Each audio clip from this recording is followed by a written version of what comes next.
Hello and welcome back to Bible Wits Bible Corner. Today we're going to be in the book of John.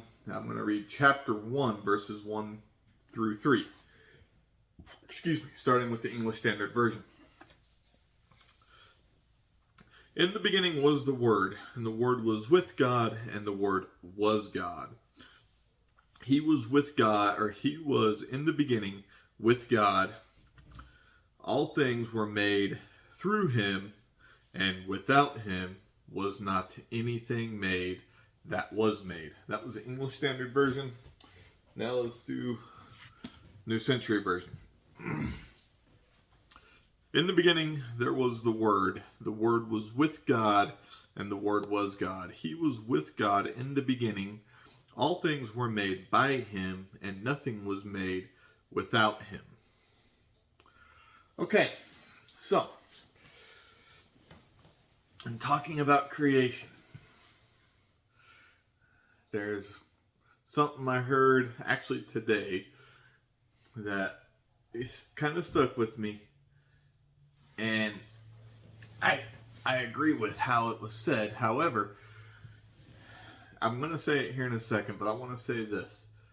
When we talk to others about Christ, when we try to bring others to Christ, we cannot force the Bible down someone's throat.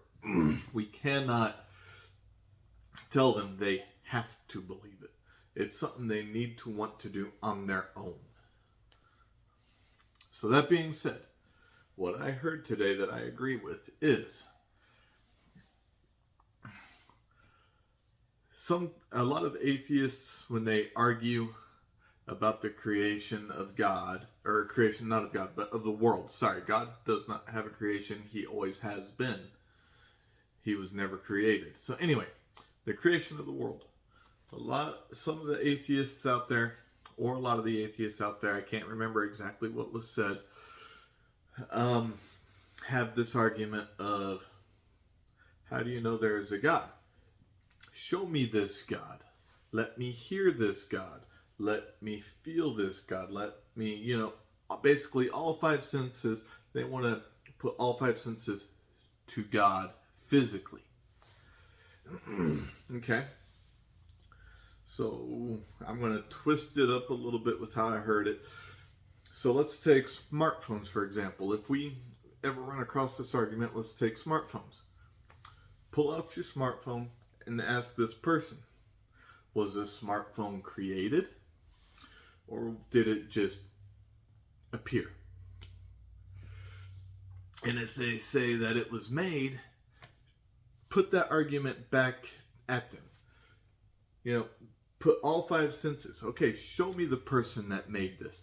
Let me hear the person that made this. Let me feel the person that made this. So on and so forth. Show or put all five senses on that person. And a lot of times these atheists or whoever, it doesn't have to be an atheist, it could just be someone that is not 100% sure what they believe. They don't have direct access to that person.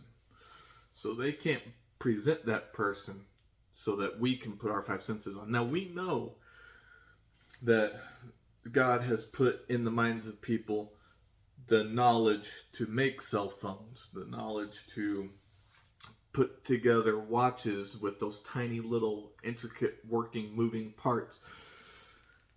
We know that God has put it within the minds of people to do that stuff. But that's the key. God put it in their minds. God has put it in each of our minds to be able to do certain things. And God is the one that created this world. So, again, with that argument, don't shove it in their face. Don't force it down their throat. Present it in a peaceful, conversational setting, and hope and pray that the idea comes across and they start seeing that idea. I hope you find encouragement in this, and I hope you have a wonderful, God-centered day. Bye.